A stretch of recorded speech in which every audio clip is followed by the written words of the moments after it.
Welcome to another episode of last week's Comics Today. I have another short stack. There's still stuff that's in here from previous weeks and stuff that I should have that I will hopefully get next week because shipping is just completely screwed up.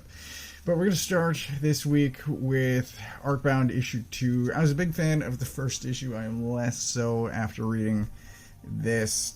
Let me just go through, because this issue is mostly talking, whereas the first issue was family stuff with the main guy and his wife. There was soldier stuff. There was a little bit of stuff happening on the sly with what information he had, what he suspected. There was tension between him and his partner, and this is almost entirely just talking heads. It's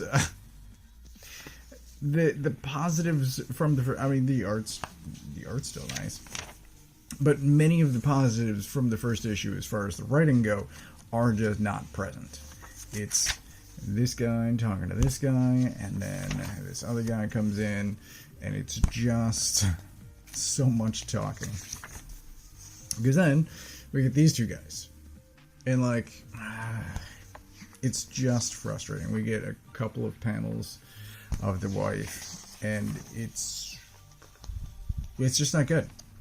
And I think this is intended, if I remember correctly, to be a 10-issue series.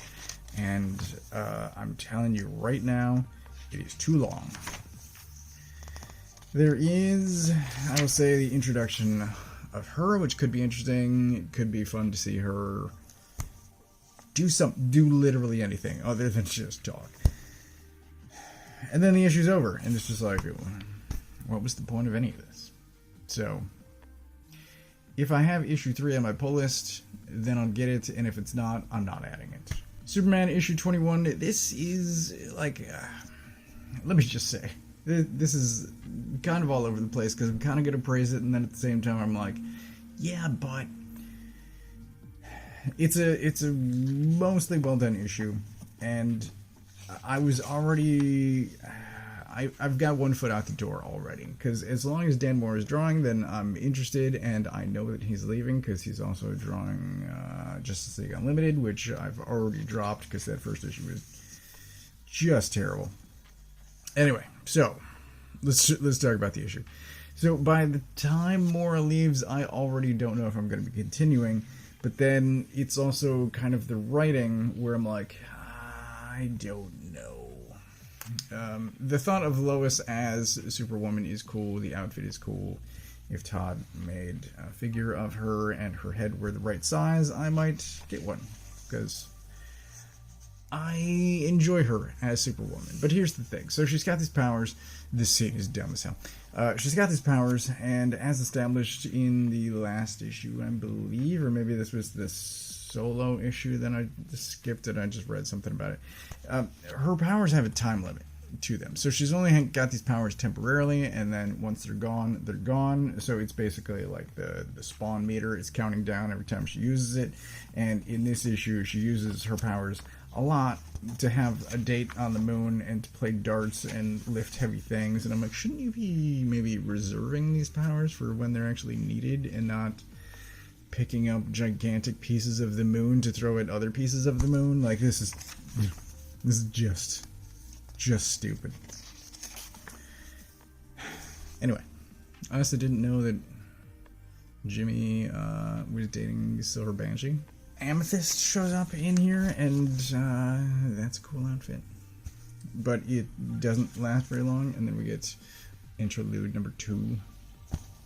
And then there's a third interlude that I found even more strange. This does answer one of the questions that I had from previous issue, where Superman was fighting Doomsday, and he, his face got black and there were red streaks. He does mention what that was about, and it should have, I think, had an editor note in that issue. But there might have been one in this issue. It comes up, I think, somewhere. Somewhere they're talking about it. I think it's in this picnic. Yeah, there it is. Anyway. So at least that question was answered. But I don't know. It gets real dumb, the issue, at the end, because all this stuff shows up. And what all of these words are talked about is there's a fleet of people that are the survivors of Doomsday rampaging their planet, and they think Superman is harboring Doomsday, and I guess maybe he is. But he was in that tube that I showed off earlier, so he was in this tube, I guess, at Supercore, whatever. These aliens show up on the planet, and they're like, give us Doomsday, or else we're gonna kill everyone on your planet.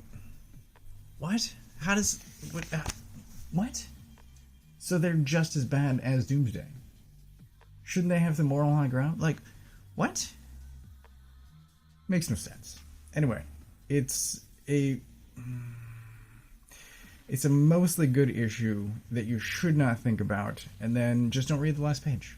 By default, pick of the week is going to be the Autumn Kingdom issue 4. This is, I'm going to say, the final issue of the miniseries because, spoilers, of course it doesn't actually end. It ends with will return, which I could see coming.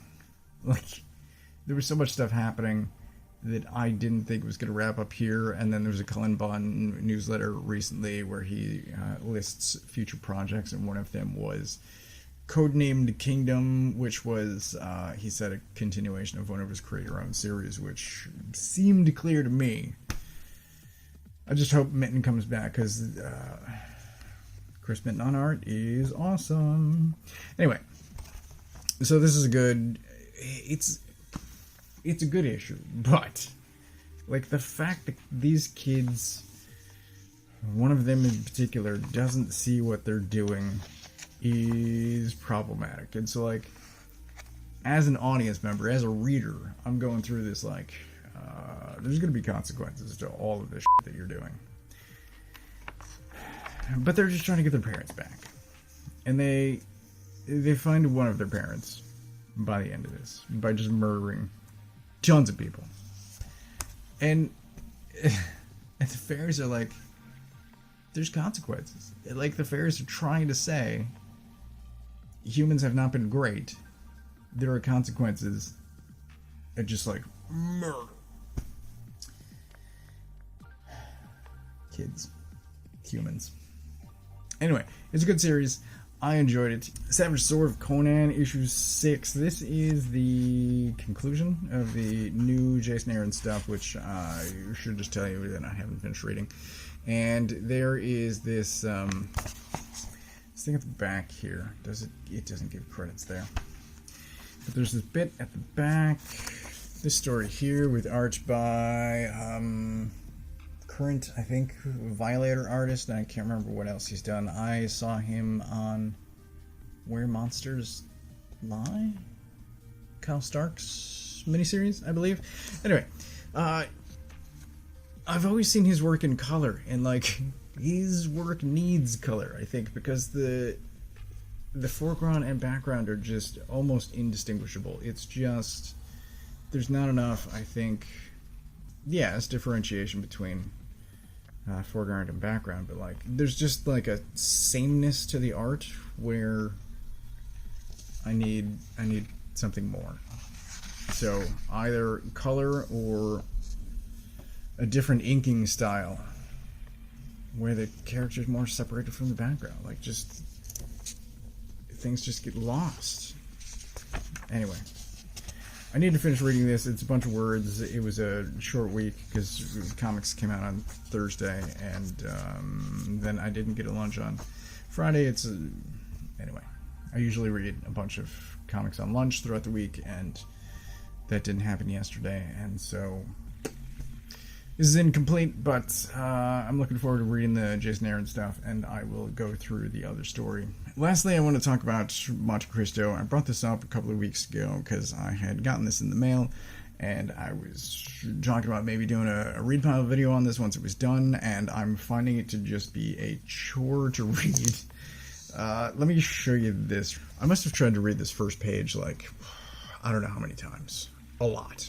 Because it's talking about panel 1 here, talking about a seaport, and they're showing me an airport, and I'm just like, what? But I keep reading, and then it's talking about an attempted bombing and an explosion, and I'm like, wouldn't Wouldn't any? I guess not. I'm like, isn't bombing an explosion?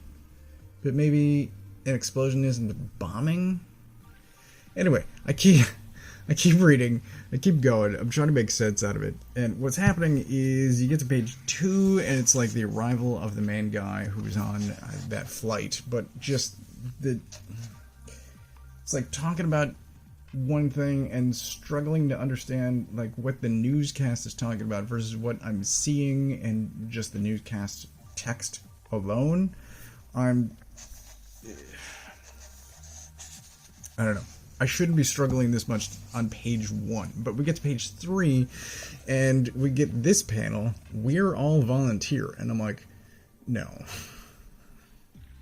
It should be, we'll all volunteer, because they're talking in the previous panel about plans to volunteer. We'll have what we're going to have, and then we're all volunteer, and I'm like, no. This is page 3, but look, it's maybe also page 7, because the artist hand wrote numbers, and then the book itself wrote different numbers, and that's every page of this. Because here it is later, it's still going. Like, just take that out. What are you doing? There's another, I don't remember if it was spelling or grammar, but there was another, this we're all volunteer isn't the only example. There was another one a few pages later that I now can't find, but I think it was a missing letter. No, it was too many commas. That was it. There were too many commas in a sentence, and I'm just like, what are you doing? Did nobody read this first? Like, Magnetic has done enough books. They should know what they're doing. This is not good.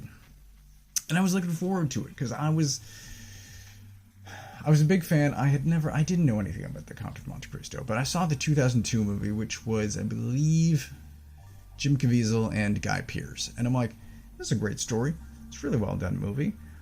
Somebody's adapting it into comic form. I could have that on my shelf, and this could be cool. And it is really not. It is a chore to read this, and I'm finding in every opportunity, I'm like, finding something else to do rather than read it. And it's, I don't know if I'm going to make it through or not. The art's okay. It's almost Milo Manara-esque. But I was hoping this was going to be good, and it's really not. It's really just not good. So this is a very small week of some frustrating books, and one awesome one that doesn't conclude the story to finish out the end of the year. I imagine 2025 will have a bunch of good stuff, but I don't know. Like, there's already a ticking clock on my time reading Superman. I don't know, man. I still have not put together a list for top 2024 comics, but I will shoot that as soon as I can. There is plenty of good stuff that came out in 2024. I will make my list and show you what I enjoyed, but it's a very small week, thankfully. I mean, if it was a huge week and I had no time, that would have been really tough. Anyway, I'm going to stop talking. I'm going to wrap this up, do some other things. That is it for this week. I got all of these books, minus Monte Cristo, from my local comic shop. If you don't know where yours is, you can use this URL to find the one closest to you. Thanks for watching.